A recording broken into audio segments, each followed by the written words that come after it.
Good afternoon everyone, welcome back to Pragya IAS academy. Bharat के viceroy हम लोग पढ़ रहे हैं। हम क्या पढ़ चुके हैं अभी तक? Governor general of Bengal, governor general of India और वायसराय ऑफ इंडिया की नेक्स्ट जो पार्ट है वो आज हम स्टार्ट कर रहे हैं, राइट। जिसके अंदर जो टॉपिक स्टार्ट होगा हमारा वो किससे बेटा? लॉर्ड रीडिंग से। किससे शुरू होगा? Lord reading. लॉर्ड रीडिंग कब से कब तक रहे हैं? 1921 से लेके 1926 के बीच में रहे हैं लॉर्ड रीडिंग। और लॉर्ड रीडिंग के समय पर हुआ क्या था? Rowlatt act. कौन सा एक्ट पास हुआ है बेटा?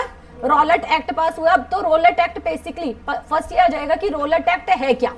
मोस्ट इंपॉर्टेंट है रॉलेट एक्ट, याद रखना। इसको हम ब्लैक कानून कहते हैं। क्या कहते हैं इसको? हम ब्लैक कानून बोलते हैं। और इसे बोलते हैं ना अपील, ना दलील, ना वकील, सीधे जेल। समझ में आ गया? यही था रॉलेट एक्ट, यही था रॉलेट एक्ट, ठीक है। और यहाँ पे रिपील लगा कब था? 1919 में। हम प्रीवियसली करके आए हैं हम लोग, है ना। लगा कब था? 1919 में। क्या लगा था? Rowlatt act. और इसी के विरुद्ध में इसके बाद क्या हुआ था? जलियांवाला बाग। इसी के बाद क्या हुआ था?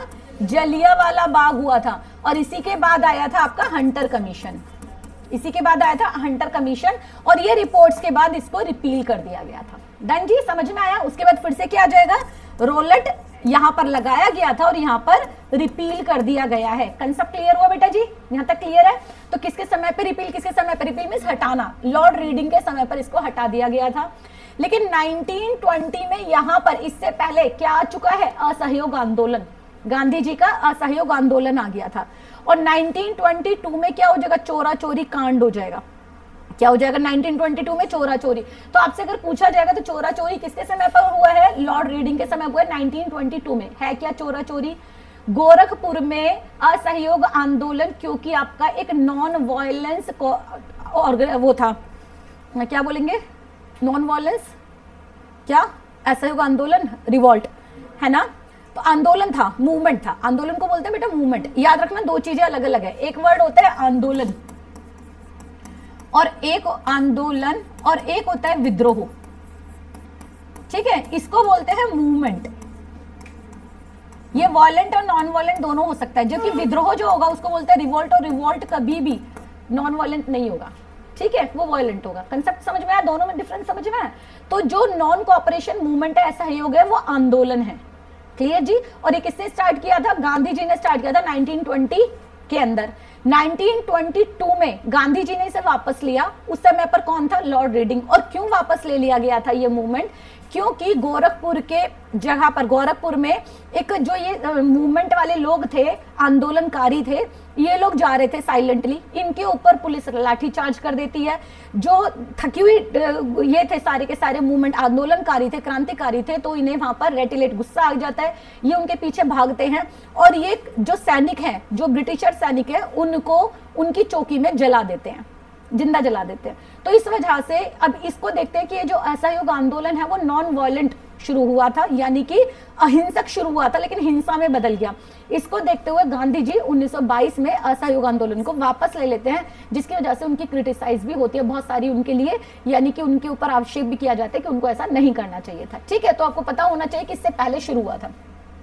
Holding simultaneously examination for the ICS in England and, ये जो है 1923 तक क्या हुआ, यहाँ पर एग्जाम हो रहे थे किसके? इंडियन सिविल सर्विसेज के। इंग्लैंड और भारत दोनों के लिए हो रहे थे। प्रिंस ऑफ वेल्स नवंबर 1921 में भारत की यात्रा पर आते हैं। ये इतना इंपॉर्टेंट नहीं। इंपॉर्टेंट क्या है यहाँ पर अभी कोई इंपॉर्टेंट नहीं है रीडिंग में। यहाँ पर इंपॉर्टेंट क्या आ जाएगा? मोपला रेबिलियन होता है केरला के अंदर। ये दोनों चीजें इंपॉर्टेंट है। कब हुआ और कहाँ हुआ मोपला विद्रोह? मोपला विद्रोह आप अगर जाके देखते हो, मूवी देखते हो, कौन सी आई थी तुम्हारी? RRR, है ना। वो रिबेलियन के ऊपर थी, वो यही रिबेलियन से रिलेटेड है। समझ में आया? RRR जो मूवी है वो यही रिबेलियन से रिलेटेड है, मोपला विद्रोह से रिलेटेड है। बिल्कुल मोपला विद्रोह यही है। डन। नेक्स्ट आ जाएगा चोरा चोरी इंसिडेंट हुआ, जहां पर नॉन कोऑपरेशन मूवमेंट को ले लिया गया। रीडिंग के समय पर अभी बताया मैंने, तुम्हें एक्सप्लेन कर दिया। स्वराज पार्टी का गठन होगा 1923 के अंदर। इंपॉर्टेंट है बेटा। स्वराज का मतलब होता है हमारा अपना होम रूल। देखो हिंदी में अगर हम स्वराज पार्टी बोलेंगे तो आएंगे CR दास। इंग्लिश में इसे बोल दो होम रूल तो आ जाएंगे तिलक और एनी बेसेंट। स्वराज का मतलब क्या होता है? हमारा शासन, ठीक है। तो हिंदी में स्वराज पार्टी का गठन किसने किया? मोतीलाल नेहरू, CR दास। किस किसने किया है? मोतीलाल नेहरू, CR दास। जबकि होम रूल में कौन आ जाएंगे? बाल गंगाधर तिलक और एनी बेसेंट, याद रखना, ठीक है जी। कम्युनिस्ट पार्टी CPI बनती है, अभी भी है CPI, MN रॉय के द्वारा CPI बनाई जाएगी। CPI जाके चेक करना करंट में CPI के लीडर, करंट में CPI के नेता कौन है, ठीक है। उसके बाद है काकोरी ट्रेन कॉन्स्पिरेंसी हुआ 1925 में, क्योंकि मैं बता चुकी हूँ सारे मूवमेंट इस समय पर स्टार्ट हो चुके थे। 1920 से लेकर ये सारे मूवमेंट होंगे लगातार अब, है ना। तो गांधी जी के सारे मूवमेंट यहाँ जाते हैं 1917 से लेके, ठीक। तो यहाँ पर क्या हुआ? काकोरी ट्रेन कॉन्स्पिरेसी क्या था? लड़ने के लिए क्रांतिकारियों को क्या चाहिए था? हथियार। और इन्होंने क्या किया? काकोरी ट्रेन था जिसके अंदर बहुत सारा असला और पैसा भरा हुआ जा रहा था, जिसको लूट लिया जाता है। बाद में काकोरी केस चलता है, कॉन्स्पिरेसी केस चलता है, ठीक है। इसके बारे में डिटेल पढ़ेंगे, किसने किया, कैसे किया, ये we are suppose to read. उसके बाद है विश्व भारती यूनिवर्सिटी। विश्व भारती आपने सुना होगा ना, स्कूल कॉलेजेस हैं, तो विश्व भारती यूनिवर्सिटी बनती है 1922 में। इंपॉर्टेंट है बेटा, मैं बता चुकी हूँ, जैसे आपके स्ट्रेटजी कमीशन ऑलरेडी आया हुआ है ना, वो किसके लिए था? फेमाइन के लिए। ली कमीशन आता है जो कि पब्लिक सर्विसेज के लिए होगा, गवर्नमेंट सर्विसेज के लिए ली कमीशन बनता है। उसके बाद यंग हिल्टन कमेटी बनती है जो कि क्या फाइंड आउट करेगी कि भारत के अंदर करेंसी नोट कैसे चल रहे हैं। नेक्स्ट आ जाएगा रॉयल कमीशन फॉर एग्रीकल्चर आएगा। RSS फाउंड होगा, इंपॉर्टेंट आ जाता है। RSS के बारे में बोलते हैं ना, राष्ट्रीय Swayamsevak Sangh. RSS find out होगा कब? 1925 में। कांग्रेस का फाइंड आउट हुई थी 1885 में, ठीक है। RSS कब बना हुआ है? 1925 में। कांग्रेस ही कब आ चुके? पहले ही आ चुके, समझ में आया। उसके बाद है मर्डर ऑफ स्वामी श्रद्धानंद होता है। श्रद्धानंद का नाम किससे जुड़ता है? एग्रीकल्चर से। किससे जुड़ता है? एग्रीकल्चर से जुड़ता है। क्लियर जी, समझ में आया। मेन कौन कौन से क्वेश्चन इंपॉर्टेंट है रीडिंग के समय पर, ये दोबारा से देख लेते हैं हम लोग। मेन सबसे पहला इंपॉर्टेंट जो होगा वो होगा मोपला विद्रोह 1921 का। इंपॉर्टेंट और कहां पर हुआ था, दोनों ही क्वेश्चन इंपॉर्टेंट है। पहला क्वेश्चन ये होगा और दूसरा क्वेश्चन होगा कहां होगा। सेकंड क्वेश्चन होता है चोरा चोरी कहां हुआ था? गोरखपुर के अंदर हुआ था, नॉन कॉपरेशन के बाद हुआ था। स्वराज पार्टी बनेगी, थर्ड क्वेश्चन, ठीक है। उसके बाद किस किसने फाउंड आउट किया था, ये भी आता है, और कब हुआ था ये भी आता है। CPI MN रॉय के द्वारा स्टार्ट किया था। MN रॉय कौन है? कांग्रेस के लीगल सलाहकार है, एडवाइजर है MN रॉय, क्लियर है। इन्हीं MN रॉय ने आगे चल के क्या हुआ था? कॉन्स्टिट्यूशन बनाने के लिए सिफारिश की थी, क्लियर है। MN रॉय ने दी थी सिफारिश। नेक्स्ट काकोरी ट्रेन का, ये यानी फोर्थ हो गया, ये फिफ्थ क्वेश्चन है, ये इंपॉर्टेंट क्वेश्चन है। और उसके बाद आ जाएगा ली कमीशन किसके लिए? पब्लिक सर्विसेज के लिए, क्वेश्चन नंबर 6 आ गया। नेक्स्ट आ जाएगा यहाँ पर RSS का फाउंडेशन। जनरली ये क्वेश्चन नहीं आता है पेपर में, लेकिन क्वेश्चन इंपॉर्टेंट हो जाता है आपका। सब किसके समय पर हुआ है? रीडिंग के समय पर हुआ है। डन जी। क्या याद रखोगे मेनली आप कि रीडिंग जो आया था वो असहयोग आंदोलन के जस्ट बाद में आया था, और असहयोग आंदोलन से रिलेटेड जितने भी आपके आंदोलन हुए वो सब इसी के समय पर हुआ है। डन। नेक्स्ट आ जाएगा लॉर्ड इरविन। क्वाइट इंपॉर्टेंट, बहुत ज्यादा इंपॉर्टेंट है लॉर्ड इरविन। मैं बता चुकी हूँ पहले भी, लॉर्ड इरविन के बारे में मैंने आपको बताया था। राजा राम मोहन राय के साथ मिलकर इन्होंने बहुत सारा काम किया, और इन्हें ही पहली बार गवर्नर जनरल ऑफ इंडिया बनाया गया था। इन्हें क्या बनाया गया था? Governor general of India. क्या बनेंगे बेटा ये? गवर्नर जनरल ऑफ इंडिया बनेंगे, ठीक है जी। यहां पर आ जाएगा 1926 से 1931 के अंदर लॉर्ड इरविन आएंगे। Simon commission, Simon go back, जिसमें लाला लाजपत राय की मृत्यु हो जाती है क्योंकि उसके अंदर एक भी भारतीय नहीं होता, और साइमन गो बैक के नारे लगाए जाते हैं 1928 में। अब ये था क्या? बेसिकली जलियांवाला बाग के बाद हंटर कमीशन बैठता है। हंटर कमीशन अपनी रिपोर्ट देता है, लेकिन उस रिपोर्ट के अंदर कोई भी भारतीय नहीं होता। इसके बाद लगातार उसके लिए कई रिपोर्ट भारतीयों के द्वारा दी जाती है, जिसके अंदर मोतीलाल नेहरू रिपोर्ट भी जाती है।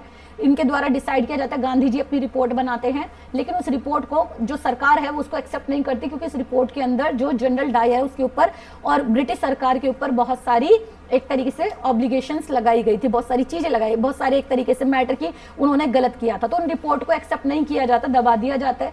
इसी के एवज में आगे जो आता है वो आता है आपका साइमन कमीशन आता है। तो साइमन के अंदर भी कोई भी ऐसी रिपोर्ट नहीं दी गई कि ब्रिटिश इंडिया जो कर रही है वो भारत के साथ क्या कर रही है, और इसमें कोई भी एक भी भारतीय नहीं होता इस रिपोर्ट को देने के लिए। यहाँ पर कि भारत को कैसे आगे चलाना है उसके ऊपर एक रिपोर्ट बनाई जाती है। एक भी भारतीय ना होने की वजह से इसके क्या लगाए जाते हैं? साइमन को बैक के नारे। इस कमीशन को, कमीशन होता क्या? एक पर्टिकुलर मुद्दे पे कुछ लोगों को भेजा जाता है, 4 या 5 लोगों की कमेटी बिठाई जाती है, वो सब उसको फाइंड आउट करते हैं, सर्च करते हैं क्या हुआ, कैसे हुआ, क्यों हुआ, और उसको कैसे रोका जा सकता है या इसको सही करने के उपचार क्या होते हैं। इसके लिए बना दिया, एक ग्रुप बनाया, इन्हीं ग्रुप को क्या बोला जाता है? कमीशन बोला जाता है। समझ में? कमीशन किसे कहते हैं? उस ग्रुप को क्या बोला जाता है? कमीशन। उस कमीशन का जनरली नाम क्या होता है? जो उनमें लीडर होता है, जो उनमें पर्टिकुलर लीडर होता है उस लीडर के नाम पे रख दिया जाता है। जैसे यहाँ पर थे साइमन, तो साइमन कमीशन। ठीक जी। बटलर कमीशन 1927 में आएगा। दीपावली डिक्लेरेशन आएगा लॉर्ड इरविन के द्वारा। ऑल इंडिया यूथ कांग्रेस आएगी 1928 में। नेहरू रिपोर्ट आ जाएगी 1928 में। उसके बाद लाहौर सेशन होगा कांग्रेस का 1922 में, 1929 में, और जहां पर पहली बार पूर्ण स्वराज की बात होगी। तो सबसे ज्यादा इंपॉर्टेंट क्वेश्चन जो आपका निकल के आएगा वो आएगा पूर्ण स्वराज, फुल इंडिपेंडेंस आ जाएगा। यहाँ पर हमें अपने आप राज करना है, सेल्फ गवर्नमेंट कर दिया। ठीक है, हमारी जो सरकार होगी वो हमारी। यहाँ फ्रीडम की बात नहीं है, यहाँ क्या है, हम अपना देश अपने आप चलाएंगे। ये है पूर्ण स्वराज। ठीक है जी। First round table. अब इस पीरियड ऑफ टाइम तक आते आते, यहां तक आते आते क्या हुआ है, यहां पर आते आते कांग्रेस जो है पूरी तरीके से एक रिवोल्ट वाली पोजीशन में है। और यहां पर अंग्रेज जो होते हैं वो थोड़ा सा स्कैरी हो जाते हैं कि अब क्या करना चाहिए। रीजन क्या होता है, रीजन एक दूसरा भी होता है। यहाँ पर 26 ये हुआ 1929 से शुरू हो जाता है, इसको ले लो पहले। 1929 में कांग्रेस की जो सेशन होता है लाहौर का, उसके अंदर ये पूर्ण स्वराज घोषित कर देते हैं। 1930 के अंदर, 1930 के अंदर, कब, 26 जनवरी 1930 में रावी नदी के किनारे पर हम अपना पहला झंडा फ्लैग अनफ्रिल्ड करते हैं और उसमें हम अपनी आजादी मनाते हैं कि भारत इंडिपेंडेंट हो गया। यहां से ब्रिटिश सरकार जो है अब वो अपनी उल्टी गिनती गिनना शुरू करती है, कहते भाई इनको भारत को रोकना पड़ेगा, भारत के जो क्रांतिकारी उनको रोकना पड़ेगा। तो उसके लिए कहते हैं भारत को मनाने के लिए क्या करना पड़ेगा, एक क्या बुलाओ, कॉन्फ्रेंस बुलाओ। और इसका रीजन क्या थे, उसके रीजन शुरू हो जाते हैं वर्ल्ड वॉर 1 में। वर्ल्ड वॉर 1 में हमें बुलाया गया था, हमें बोला गया था कि भारत को हम आजाद कर देंगे, हमें सपने दिखाए जाते हैं भारत अपना सेल्फ इंडिपेंडेंट तरीके से अपना शासन चलाएगा। ये सारी चीजें उस समय पर बताई गई थी। लेकिन 1918 में जब ये खत्म हो जाती है, वर्ल्ड वॉर खत्म हो जाती है, तो भारत के द्वारा किए गए सारे जो प्रोमिसेस हैं वो सब फेक साबित होते हैं। उसके बाद 1920 से सारे आंदोलन शुरू हो जाते हैं और भारत के लिए बार बार पूर्ण स्वराज की घोषणा की जाती है कि भारत भारतीय, आपको रहना है एज अ गेस्ट रहो, एज अ जैसे कंपनी चल रही थी वैसे रहो, लेकिन भारत का जो शासन है वो हमारे द्वारा होगा और हमें क्या करना है, हमें इलेक्शन में जो है वो हमारा पूरा पार्टिसिपेशन होना चाहिए। इसी चीज को मनाने के लिए भारत के अंदर बहुत सारे आंदोलन चलते हैं। असहयोग आंदोलन हो गया, स्वदेशी मूवमेंट हम पहले 1906 के अंदर हम पढ़ के आ चुके हैं। उसके बाद बहुत सारी कॉन्स्पिरेंसी होंगी और क्रांतिकारी गतिविधियां शुरू हो जाएंगी। 1929 में जैसे ही कांग्रेस के अंदर पूर्ण स्वराज की घोषणा हो जाती है तो यहाँ पर जो अंग्रेज है वो ये सोचते हैं कि भारतीयों को रोकना मुश्किल है, तो अब ऐसे करो जो कांग्रेस के लीडर है ना उन्हें बुलाओ, उनके साथ मीटिंग करेंगे। तो यहाँ पर कांग्रेस को बाकी जो दूसरे दल थे, राजे रजवाड़े थे, उनको बुलाया जाता है। कह रहे भारत में मीटिंग नहीं होगी, मीटिंग कहाँ होगी, लंदन में। कह रहे लंदन में बुलाओ, लंदन में वहां पर बैठ के टेबल पे बैठ के बात करेंगे कि क्या क्या करना है, किस तरीके से हो सकता है। तो यहाँ पे 3 सम्मेलन होंगे, कहाँ होंगे, लंदन में, जिन्हें हम बोलते हैं राउंड टेबल कॉन्फ्रेंस या गोलमेज सम्मेलन। 1930, 1931, 1932 3 होंगे। ठीक है, तीनों फेलियर ही साबित होंगे। क्लियर जी। यहाँ पर पहली बार होगा फर्स्ट राउंड टेबल, इसी के समय पर होगा 1930 में। सिविल डिसोबीडियंस मूवमेंट, सविनय अवज्ञा आंदोलन, क्या बोलेंगे, सविनय अवज्ञा आंदोलन, हिंदी में समझाऊंगी। आंदोलन क्या होता है, सविनय अवज्ञा आंदोलन। सविनय अवज्ञा आंदोलन, देखो मैंने इसको छोटे से एक बड़ी ट्रिक से हंसी मजाक वाले तरीके से समझाऊंगी। 3 चीजें आपको, एक होता है नॉन कोऑपरेशन मूवमेंट, एक होता है सविनय अवज्ञा आंदोलन, और एक होता है आपका भारत छोड़ो आंदोलन। ठीक है, घर के तरीके से समझाऊंगी, समझने की कोशिश करना। सविनय अवज्ञा आंदोलन है, बच्चे कर सकते हैं। बच्चे क्या कह रहे हैं, मैं आपकी बात नहीं मान सकता, प्लीज प्लीज प्लीज। बच्चे यही करते हैं ना घर के अंदर, मैं आपकी बात नहीं मान सकता प्लीज, है ना। तो विनय के द्वारा मना करना सविनय अवज्ञा आंदोलन है। यानी कि हम रेटिलेटिंग करें, सीधे सीधे लड़ नहीं सकते, तो वो क्या करते हैं, सविनय अवज्ञा कर दिया। हम विनय पूर्वक, पापा मम्मी आपसे कह रहे हैं कि बड़े लोग हो आप हमारे, और हम इस बात को नहीं मान सकते, हमसे नहीं हो रहा है, हम नहीं करना चाहते हैं। तो हमने क्या किया, विनय के द्वारा, कि गुस्से में तो नहीं कह सकते ना मैं नहीं कर रहा, ये नहीं होता है ना। क्या करते हैं बच्चे, क्या करेंगे पेरेंट्स से, हम ये करना नहीं चाहते, हम ये नहीं कर रहे। तो यही है सविनय अवज्ञा आंदोलन। तो घर के अंदर सविनय अवज्ञा कौन कर रहे हैं, मॉडरेट्स कह रहे हैं मॉडरेट्स, एक्सट्रीमिस्ट और मॉडरेट्स किया था ना हमने। तो मॉडरेट्स क्या कह रहे हैं, कह रहे हैं भाई हम जो भी ब्रिटिश सरकार के द्वारा आज्ञा दी जाएंगी हम उन्हें नहीं मानेंगे। उल्टा नहीं कर रहे हैं, कह रहे हैं हम उन्हें नहीं मानेंगे। ठीक है, दूसरा आंदोलन होता है असहयोग आंदोलन। घर के अंदर असहयोग आंदोलन कौन करता है, जनरली मम्मी, है ना। असहयोग आंदोलन कौन करता है? ठीक है, तुमने मेरी बात नहीं मानी, लो आज से काम खत्म, आज से हम ये काम नहीं करेंगे। तो असहयोग आंदोलन का मतलब क्या है? असहयोग आंदोलन है हम आपको सहयोग नहीं करेंगे, डिफरेंस समझना, हम आपको सहयोग नहीं करेंगे, ठीक है। अब सारा का सारा काम तुम खुद करोगे। तो यहाँ की जो कांग्रेस थी, उन्होंने जब असहयोग आंदोलन चलाया तो उन्होंने ब्रिटिशर से क्या कहा? डिफरेंस समझना सारा का सारा, क्लियर? क्या? तुम करो जो करना है, हम नहीं करेंगे, अब हम तुम्हें किसी भी चीज में सहयोग नहीं करेंगे, हम तुम्हारी जितनी ऑर्गेनाइजेशन है उनसे सबसे निकल के बाहर खड़े हो रहे हैं, तुम्हें जो करना है वो कर लो, ठीक है, बाकी हम देख लेंगे अपने। मम्मी भी यही कहती है ना, धमकाती है ना, तो ये होता है असहयोग आंदोलन, समझ में आया। और तीसरा जो हो जाता है वो होता है भारत छोड़ो आंदोलन। जब पापा को ये समझ में आ जाए मम्मी और बच्चे दोनों ही काम करने तैयार नहीं है, तो वो क्या बोलेंगे? चलो निकलो मेरे घर से, ये बोलते हैं ना, चलो निकलो मेरे घर से। इसी तरीके से जब हमने डिसाइड किया, हमने क्या डिसाइड किया कि भाई अंग्रेज जो हैं वो हमें सुनने तैयार नहीं है, समझने तैयार नहीं है, तो हमने क्या बोला? भारत छोड़ो आंदोलन। समझ में आया भारत छोड़ो आंदोलन क्या है? कंसेप्ट समझ में आया? क्लियर है? इट्स अ वेरी, मैंने बड़े सिंपल वे में बोला, लेकिन इट्स अ समझने वाली बात है कि असहयोग आंदोलन क्या है। हम कॉपरेट नहीं करेंगे, सविनय अवज्ञा, हम शांतिपूर्वक आपसे कह रहे हैं कि हम आपकी आज्ञा का पालन नहीं करेंगे, हम आपके ऑर्डर को नहीं मानेंगे, आप जो भी ऑर्डर कर रहे हो वो आप देखो, हम नहीं मान रहे, प्यार से कह रहे हैं हम तुमसे, ठीक है। तो बच्चे कह सकते हैं प्यार से। और तीसरा क्या है? अंग्रेजों से क्या बोल दिया? अंग्रेजों से सीधा है, या तो मान जाओ वरना निकलो यहां से। आ गया समझ में? तो तीनों आंदोलन समझ में आए, ठीक है। अब यहाँ पर है सिविल डिसोबीडियंस, समझ में आया? बच्चे इसका मीनिंग ही नहीं समझ पाते, इससे पहले मीनिंग समझा करो। तो सिविल डिसोबीडियंस कब शुरू हुआ? 1930 के अंदर सिविल डिसोबीडियंस शुरू हो गया। नेक्स्ट आ जाएगा 1931 में, 1930 में ही यहाँ पर सिविल डिसोबीडियंस मूवमेंट के साथ साथ ही गांधी जी कहते हैं कि पूरे भारत को इकट्ठा करने के लिए क्या जरूरी है। गांधी जी ने 2 वेपन निकाले। पहला क्या? पहला था कॉटन के कपड़े यानी चरखा, उन्होंने सिंबल दिया, क्योंकि उस समय पर चरखे से ही क्या होता था? हैंडीक्राफ्ट, और हैंडीक्राफ्ट सारा खत्म कर दिया। कह रहे भैया अपने आप कपड़े बुनो, धागा बुनो और अपने आप तुम अपने कपड़े बनाओ, तो तुम बना सकते हो उसे, तो पूरा भारत इकट्ठा हो जाएगा चरखे के दम पे। दूसरा उन्होंने बोला जितना भी हम खाना खाते हैं बिना नमक के वो खाया ही नहीं जा सकता, और वो जो नमक है उस पर भी सरकार टैक्स ले रही है, जो हमारा बेसिक राइट है।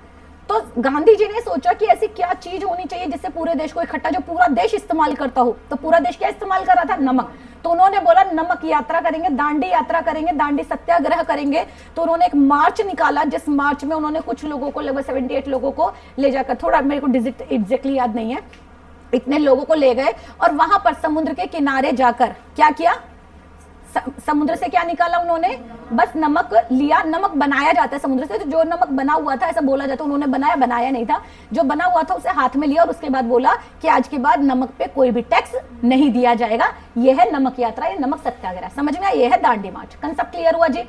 नेक्स्ट आ जाएगा गांधी। और इसके बाद क्या हुआ भैया? आप देखा इन्होंने कि ये तो आंदोलन कर रहे हैं, ये सारे के सारे सत्याग्रह पर बैठे हैं, पूरा भारत गांधी जी के पीछे चल रहा है। तो गांधी जी ने सोचा यहाँ पर है, गांधी जी जो थे यहाँ पर हुआ क्या? जब ये राउंड टेबल कॉन्फ्रेंस हुई, तो इस राउंड टेबल कॉन्फ्रेंस में एक व्यक्ति थे जो भारत के हरिजन या दलितों को प्रेजेंट करते थे, रिप्रेजेंट करते थे, और उनका नाम था बाबा साहब डॉक्टर अंबेडकर, BR अंबेडकर। ये वहां गए और वहां से कम्युनल अवार्ड लेके आ गए इन्हें। ये बोला कि भाई जो हमारा 1919 के अंदर जो रिप्रेजेंटेटिव दिया जाता है उसके लिए सीटें इन्होंने फिक्स कर दी। किसने? यहाँ पर अंबेडकर जी ने। तो अंबेडकर जी के साथ जो साइन होगा वो होगा पूना पैक्ट। और इनमें कुछ मांगे थी गांधी जी की आंदोलनों को रोकने के लिए। तो यहाँ पर उस समय के वायसराय कौन थे? इरविन। समझ में आया? यहाँ के वायसराय कौन है बेसिकली बेटा? इरविन है। और इरविन यहाँ पर क्या करेंगे बेसिकली? इरविन यहाँ पर गांधी जी के साथ पैक्ट साइन होगा। और गांधी जी के साथ कौन सा पैक्ट साइन होगा तुम्हारा? यहाँ पर है गांधी इरविन पैक्ट। कौन सा साइन होगा? गांधी इरविन पैक्ट साइन होगा 1931 के अंदर। कंसेप्ट क्लियर है? उसके बाद शारदा एक्ट आ जाएगा। शारदा एक्ट मैरिज की एज को लेकर है, 1921 के अंदर है, जिसमें मैरिज की एज 14 साल हो जाएगी लड़कियों के लिए और 18 साल हो जाएगी लड़कों के लिए। पहले कितना था? 12 साल, है ना? अब कितना हो गया? 14। फिर बाद में कितना हो जाएगा? 18। क्लियर है? नेक्स्ट आ जाएगा जवाहरलाल नेहरू और सुभाष चंद्र बोस ने यहाँ पर इंडिपेंडेंस ऑफ इंडिया लीग की स्थापना की। क्या स्थापना कर दी बेटा? इंडिपेंडेंस ऑफ इंडिया लीग की स्थापना कर दिया। कोई डाउट यहाँ तक? गांधी इरविन में, लॉर्ड इरविन तक, ठीक है? यहां तक कोई डाउट? देखो एक तो गया था कौन, जो वर्क करके गए थे, कौन थे? Lord William Bentinck. किया था? कब किया था? 1829 में। और उसके लगभग किसमें आ जाएगा? 100 साल बाद क्या आ जाएंगे यहाँ पर है? 1929 गांधी इरविन पैक्ट साइन होगा, इरविन आएंगे यहाँ पर, समझ में आया। नेक्स्ट आ जाएगा आपका लॉर्ड विलिंगटन 1931 से 36 के बीच में। पहला, सेकंड और थर्ड राउंड टेबल कॉन्फ्रेंस इन्हीं के समय 31 होगी और 32 होगी, ठीक है, यहां पर साइन होगी। उसके बाद है कम्युनल अवार्ड मैकडोनल्ड का दिया जाएगा, गवर्नमेंट ऑफ इंडिया एक्ट पहली बार पास होगा, भी है क्या गवर्नमेंट ऑफ इंडिया एक्ट। 1929 में हम क्या कर चुके हैं बेटा, अपनी आजादी मना चुके हैं, पूर्ण स्वराज, यहां क्या था, पूर्ण स्वराज था। 1930 में हमने क्या किया, आजादी मना ली, और यहाँ सारे आंदोलन चल रहे हैं।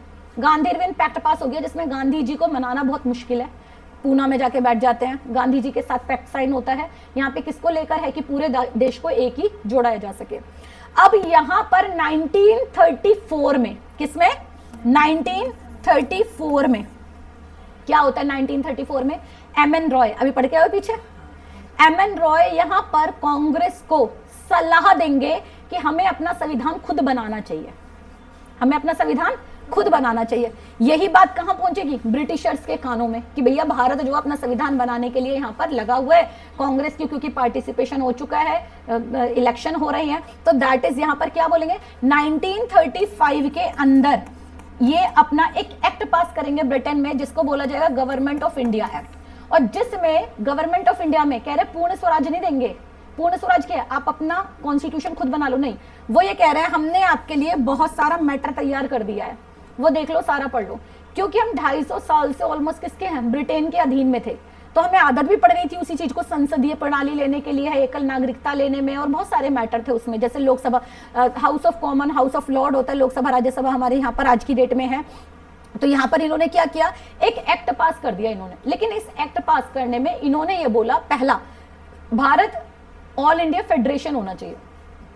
फेडरेशन मीन्स होता है राज्यों का संघ, जिसको हमने मना कर दिया कि नहीं, भारत ऑल इंडिया फेडरेशन नहीं होगा, भारत यूनिटी और इंटीग्रिटी का मिश्रण होगा फ्यूचर में जाके। दूसरा इन्होंने बोला फेडरल कोर्ट, कह रहे जब भारत ही फेडरल नहीं है तो कोर्ट जो तो सुप्रीम कोर्ट ही रह गया। कह रहा अब हमें यहाँ पर जो 1935 में इन्होंने क्या किया, भारत ने क्या किया, यहाँ पर गवर्नमेंट ऑफ इंडिया, ये ब्रिटिश इंडिया ने क्या बनाया, गवर्नमेंट ऑफ इंडिया एक्ट 1935, जिसके बारे में डिटेल आप पढ़ते हो जाके पॉलिटी के अंदर, ठीक है। तो ये एक एक्ट लेके आए जिसको भारत सरकार ने स्वीकार नहीं किया, क्लियर। आफ्टर दैट बहुत सारे जो हमारे चल रहे थे, मूवमेंट चल रहे थे, वो कंटिन्यू रहे, इसी पीरियड ऑफ टाइम तक है। यहाँ पर पूना पैक्ट किस किस के बीच में साइन हुआ, किस किस के बीच में था, गांधी जी और अंबेडकर के बीच में। Gandhi Irwin pact Gandhi ji Irwin के बीच में है। पूना पैक्ट किसके बीच में है, यहाँ पर सीटों का बंटवारा था कि हरिजनों के लिए जो सीटें दलित है उनके लिए सीटों का निर्धारण कैसे किया जाएगा, ये कहलाता है पूना पैक्ट, ठीक है जी। नेक्स्ट आ जाएगा आपका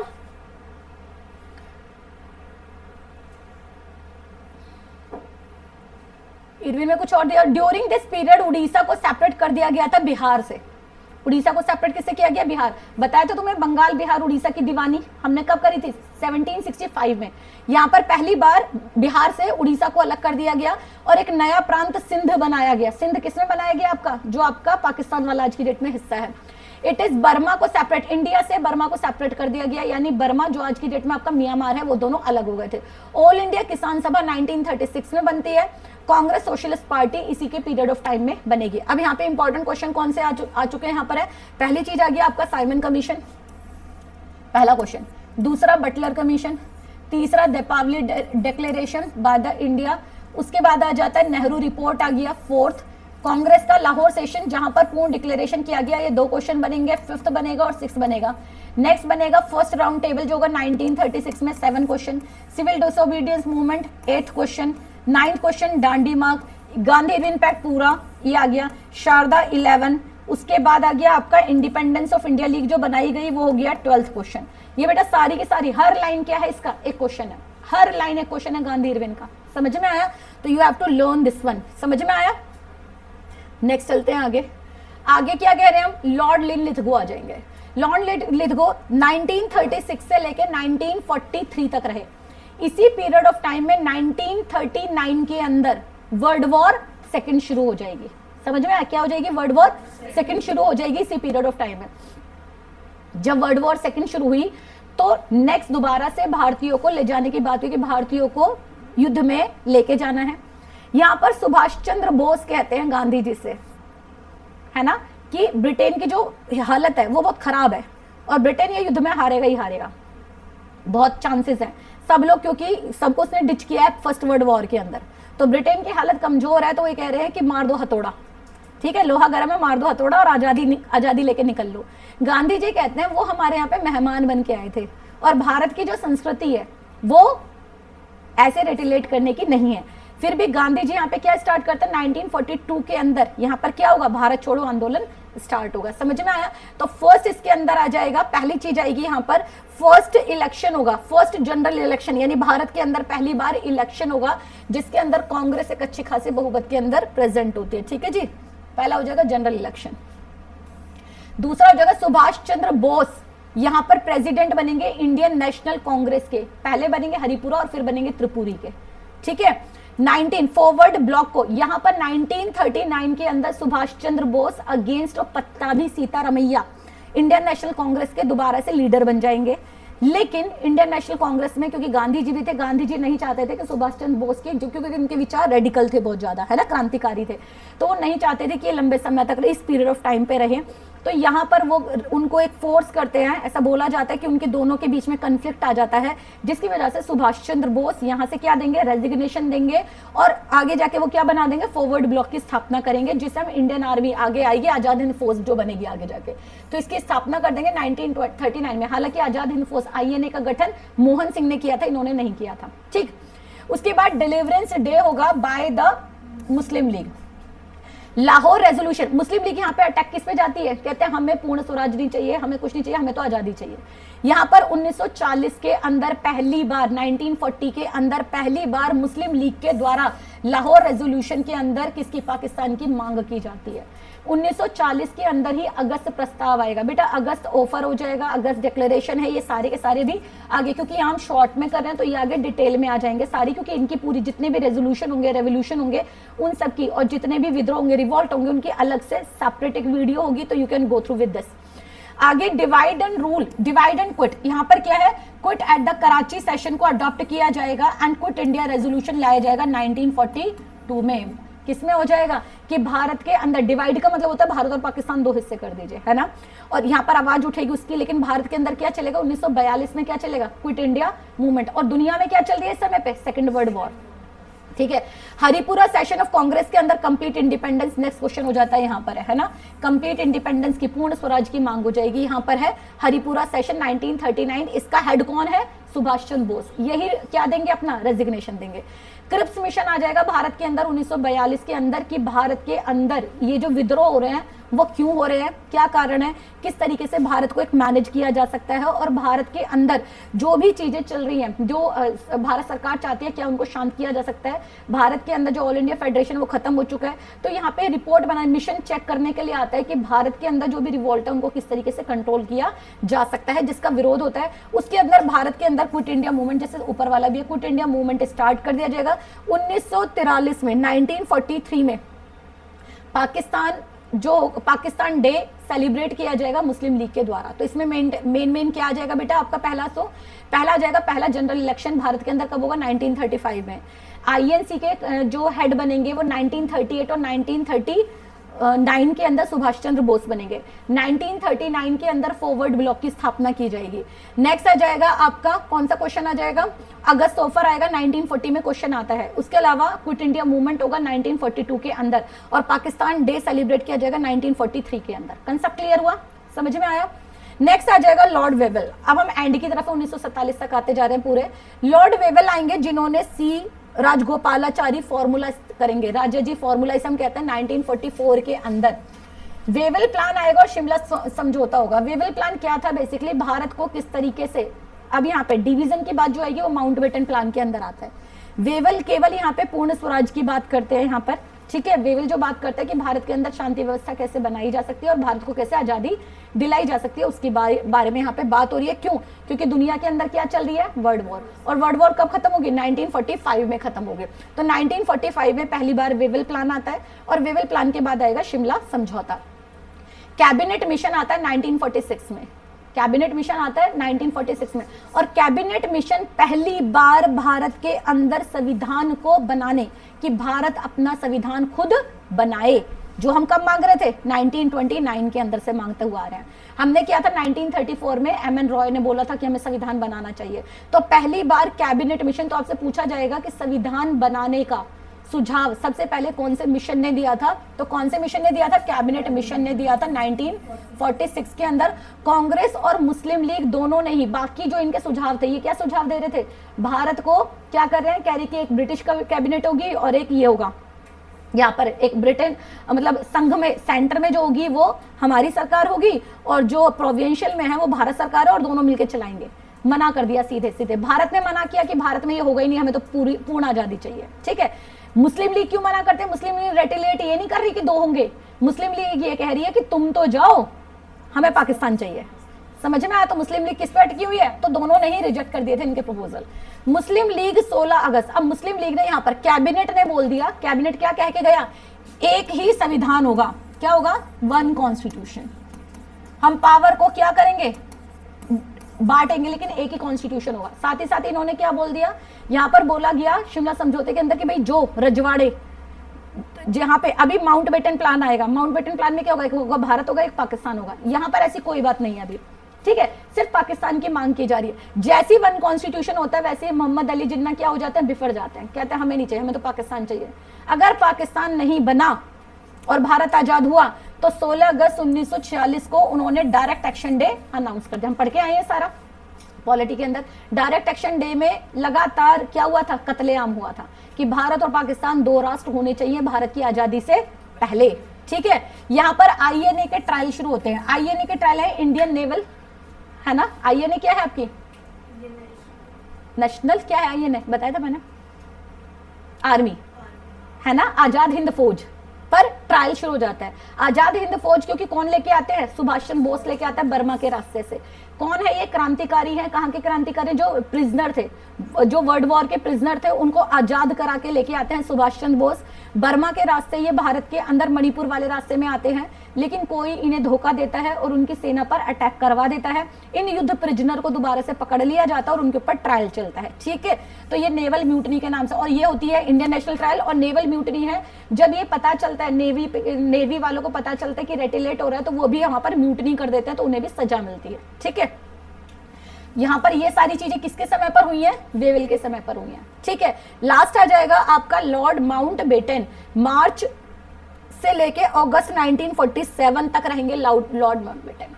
और लॉर्ड माउंटबेटन क्या लेके आएंगे, भारत को दो हिस्सों में डिवीजन कर देना चाहिए। कौन कौन से दो हिस्से हो जाएंगे, एक भारत और एक पाकिस्तान।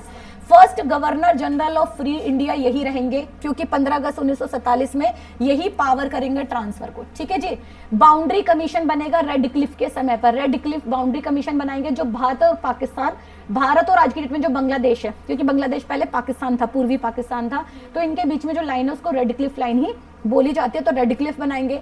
इंडिया की इंडिपेंडेंस बिल पास होगा, कहां पर दिया जाएगा, हाउस ऑफ कॉमन, यानी कि जैसे हमारी यहाँ की लोकसभा है ऐसी वहां की क्या, हाउस ऑफ कॉमन में। ये कब जाएगा, 4 जुलाई 1947 और 18 जुलाई 1947 को ये बिल पास हो जाएगा।